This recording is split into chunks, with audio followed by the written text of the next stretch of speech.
Namaste people, I am Anmol Sarkar. So if you have seen my introduction video, you guys must have an idea about who I am and what I am trying to do and what this channel is all about.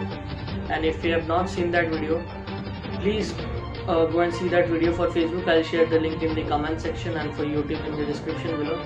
And please do not forget to like and subscribe my Facebook page as well as my YouTube channel so I can come up with more such videos for you guys. Okay. सो नमस्ते दोस्तों, मेरा नाम अनमोल सरकार है। अगर आपने मेरी introduction video देखी होगी तो आपको पता होगा कि मैं कौन हूँ और किस चैनल किस बारे में है। तो अगर आपने नहीं देखा है वो वीडियो तो मैं लिंक आपको कमेंट सेक्शन में दूंगा फेसबुक के लिए और यूट्यूब में डिस्क्रिप्शन में दूंगा, तो कृपया करके जाके देखें और मेरे यूट्यूब चैनल और फेसबुक पेज दोनों को लाइक और सब्सक्राइब करें ताकि मैं ऐसे वीडियोज़ लेके आ सकूँ। Without wasting any further time, let's get straight down to today's topic.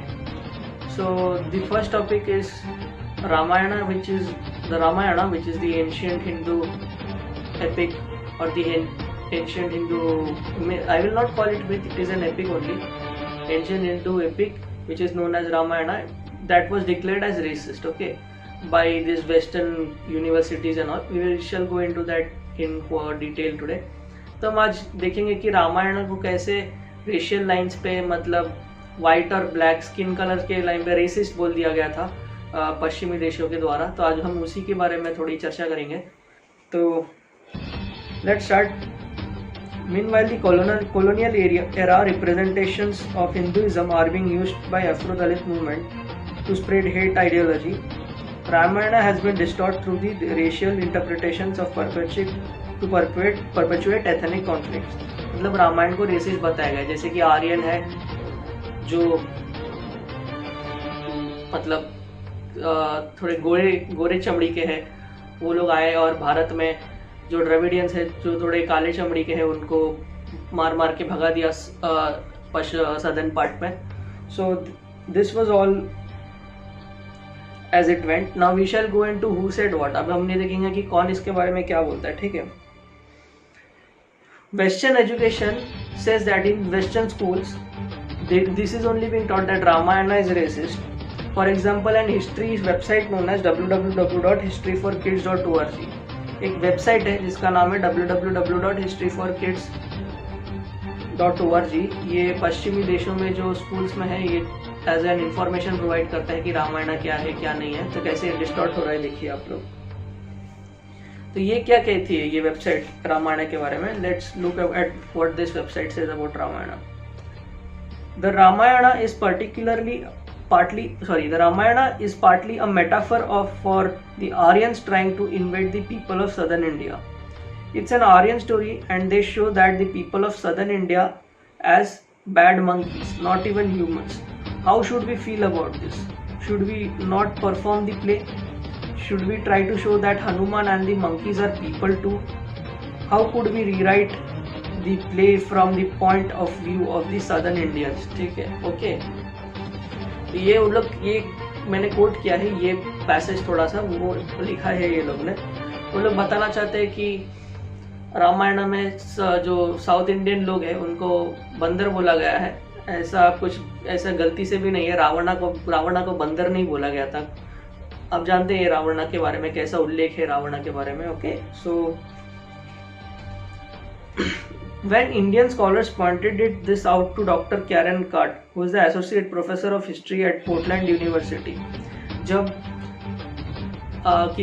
कुछ लोगों ने ये बताया कि ये गलत है, और किनको बताया? डॉक्टर कैरन कार्ट जो एसोसिएट प्रोफेसर यूनिवर्सिटी है पोर्टलैंड स्टेट यूनिवर्सिटी में, who maintains that website.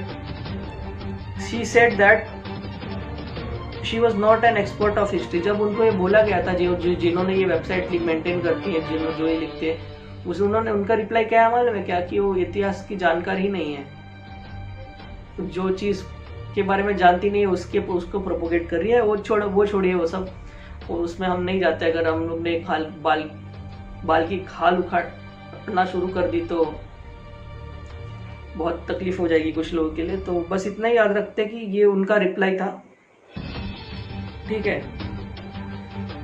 सो रामायण के there was one more such example which was given in the Ramayana. That passage is the constant putting forward of Sanskrit language as if it were preeminently Indian should stir the national pride of some of you Tamil and Telugu. You have less to do with Sanskrit. That we English have. Roughly, Europeans have sometimes been known how to speak the native India as niggers, but they did not. Like the proud speakers of and writers of Sanskrit, speak of the people of South as legions of monkeys. तो यही बोला गया है इसमें भी कि कैसे तमिल लोगों के संस्कृत से कोई लेना देना ही नहीं है। बहुत गलत बात है। अगर आप तमिल लैंग्वेज और संस्कृत में थोड़ा सा डीप स्टडी करेंगे, अगर थोड़ा सा गहरा अध्ययन करेंगे तो आपको बहुत सारे सिमिलैरिटीज पता चल जाएंगी इस बारे में। तो उसमें मैं नहीं जाता हूँ अभी। तो यही this was it for today guys. This is how this western universities try to propagate Ramayana as a myth and as a racial myth और एज अ रेशियल myth। तो ऐसे ही रेशियल लाइंस पे रामायण को इंटरप्रेट किया गया है और बाहर के बच्चों को ऐसे ही बताया जा रहा है और हमको भी बताया जा रहा है। हमें तो घर घर में बताया गया है तो हम थोड़ा सा काउंटर भी कर सकते हैं, लेकिन बाहर के बच्चे बहुत इग्नोरेंट हैं। बाहर के जो इंडियन ओरिजिन के बच्चे हैं उनको तो पता भी नहीं है। तो बहुत दुखदायक सिचुएशन है हमारे यहाँ पे। और लास्ट में है the last part is this narrative, this racial narrative of Ramayana was used by the LTT leader Prabhakaran, who stated that this Ramayana epic was used to propagate conflict between Tamils and the original natives। ठीक है, तो रामायण तो जो farmer LTT leader है प्रभाकरन, ठीक है, जो आज के जो मतलब वो टाइम के लीडर थे, उन्होंने भी यही कहा है कि रामायण को यूज किया गया था लोगों को लड़वाने के लिए। Okay, so this was it for today guys. आज के लिए बस इतना ही था। Please enjoy this video and have a nice day.